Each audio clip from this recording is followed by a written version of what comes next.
Hello, welcome to Provisional Social Work 501. My name is Melanie Farmer and I will be your instructor for the duration of the course, so welcome. I'm hoping we're going to have a great semester, even though our time is short, only 5 weeks. I think we'll learn a lot together. Just to let you guys know a little bit about me, as I said, my name is Melanie Farmer. I am an adjunct instructor in the Masters of Social Work program here at Concord. So I teach some provisional classes as well as regular social work classes in the master's program. I also work full-time for Concord in the Office of Sponsored Programs. We take care of all the grants and contracts for the university. So I am a social worker, but I practice at the macro level, which we'll talk a little bit about macro, meso, and micro a little bit further in the class. But so I work a lot with program development, getting grants submitted, finding grant opportunities, things of that nature in my position. I also have spent some time out in the field as a substance abuse counselor and crisis counselor. So that's a little bit about me. On to the class. This class is intended to be kind of an introductory class to practice in social work, meaning that you will learn a lot about the way social workers think and the way we approach things. I have broken the class down into 5 modules, one for each week. We will be covering the topics of understanding social work as a profession and the unique aspects of social work as a profession, ethical concerns in social work. We'll also be looking at the different practice settings that social workers work in. I'm a macro level social worker. I work in a much different setting than a lot of social workers do. So we'll be kind of going over the whole span of practice settings for social workers. We'll be talking about vulnerable populations that we might commonly work with, and also some theoretical approaches to social work practice and also like human development. Now, in some of your other classes moving forward, you'll go more in depth with the theoretical stuff. But for now, I just want you to get a good foundation of everything so you can be ready to move on to the next course. Okay? So be sure to go to the Welcome tab located on the toolbar on the left side of Blackboard. Once you're in there, be sure to look at the course guide there. There's a lot of information in there. It goes through all the different important things I want you to be aware of, the academic calendar, what our time frame is. Like I said, this is a short class, so we only have 5 weeks to get going, so be sure you take a look at that. I've also provided an assignment schedule of all the due dates. It's one little Word document. It's like a little chart that has all the due dates for every assignment. And there is a lot of information under Course Resources tab for APA format. Now, to give you guys a little bit of information, all of your assignments need to be completed in APA format. And if you're a little rusty on APA format, that's some good information in that tab to help you kind of get reacquainted. Also, there was a recommended book for this class. It was the APA manual, and I highly suggest that you invest in that book. You will use it in every single course that you have from here on. I think it's about $20-25 in the bookstore. You can probably find it cheaper online, maybe, I don't know. But there is some great information on there about APA format. I'm hoping to do a video a little bit later about APA format. But the reason we stress APA format, even in this course, is that using APA format teaches you how to look for resources to credibly back up what you're saying. So anytime you're stating any kind of facts, any kind of statistics or anything, we have to the citation you provide through APA format helps you to prove that yes, this really is a statistic that has been proven and it is legitimate, and so it gives more legitimacy to your argument and what you're saying. Okay, and with that said, there's a lot of information in that course resources about finding credible resources, because when we Google and find stuff, sometimes that's not always a credible resource.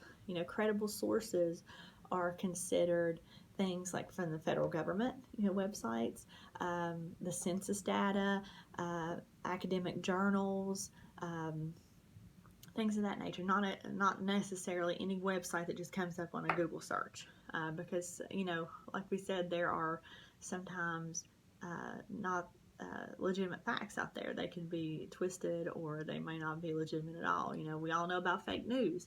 Same thing works with information. We have to be sure the information we're providing is credible. So be sure to take a look at that information. Also, along the tabs in Blackboard on that left side, there's one I want to mention to you. It's called Smart Thinking. That is a resource that's available to all Concord students. You can go in and submit your papers, and they will review them for you. You can set the different filters for different criteria, like you could set for APA format, and they'll give you all kinds of feedback on your APA format. Or if you want them to review for some kind of content or things of that nature, that it can be reviewed. So that's kind of like a easy way for you to get it reviewed before you submit it for a grade. Okay, so a lot of students have used that. I've used that myself in other contexts, but it has been very helpful. So I would recommend that you utilize that service, because it is there for you. There's also student support services, disability services, and technology services over there in the Blackboard in those tabs. So be sure to utilize those things. If you're having technical difficulties, I'll help you with as much as I can for the course, or I can get you hooked up with IT and they can help you with anything. So at any time, if you have issues, please let me know, or we can contact the help desk and they can try to get it straightened out for us. Okay. All right, so don't be afraid to speak up about that stuff.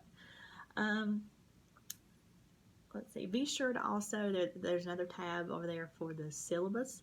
Be sure to read the syllabus and look over it carefully. This discusses all the stuff. There's assignment schedules in there, all the assignments, point values, the grading scale. There's also some academic policies in there, and one of which I wanted to talk to you a little bit about was my late submission policy. Now, my policy on late submission is that you can turn in any assignment, a regular assignment, in late up until the final late submission deadline. And I think in this class, I made it the very last day of class, which I think is July 20th. It's on the assignment schedule. So you can turn anything in that day. The one exception for that is discussions. It cannot accept discussions late. And the reason being is discussions, once the due date comes, the discussion closes, okay? And after the deadline, if you respond to your peers, there's still no discussion going on because nobody's looking at it after the deadline. So it doesn't benefit you, it doesn't benefit your peers. So be sure to submit your discussions. Now, if something happens, something crazy happens, and there's some kind of life event, I'll work with you. But please try to get those discussions in on time, okay? And I also require peer responses. There's 2 peer responses for every discussion, almost every discussion. And be sure to do those peer responses because they are part of your grade. So if you just submit your response, that's only a portion of it. You have to respond to your peers. So be sure to be cognizant of that. And if you have any questions, please let me know. But the other assignments, the other written assignments, we have essays and also a paper due in this class. Those can be submitted up until the final late submission deadline. But discussions, they cannot. And it's just because of the nature of them. So keep that in mind. Also, I have posted an open forum in the discussion. This is meant to be, if you have questions, you can post your question in there. Of course, you can always email me, but if you have questions you think might benefit your peers, or you guys want to discuss something, you can post in there and discuss that way. I've also opened up the entire class. I know some instructors do it week by week. I've opened up the entire thing, so you can feel free to work ahead at your own pace and move forward. If you're a planner, I'm a planner, so I hope that helps you with your time management because I know it's a short course.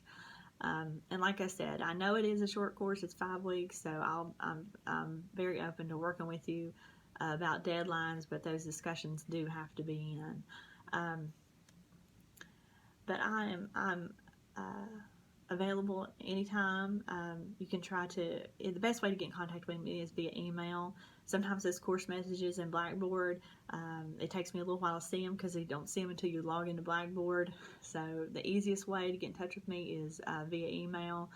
You can also contact me in my office, and my number is listed in the welcome message and also on the syllabus. So if you want to try to call me, I'm in my office most days 8 to 4. However, my schedule is kind of hectic, so your best bet is email because I get on my phone. In my syllabus, I mentioned I try to get back to everybody within 48 hours. Most times I try to do that a lot quicker. I try to get back with you within a few hours. Sometimes that's not always possible, but that's my goal. So don't hesitate to call me, email me. I'm happy to talk with you guys and get to know you.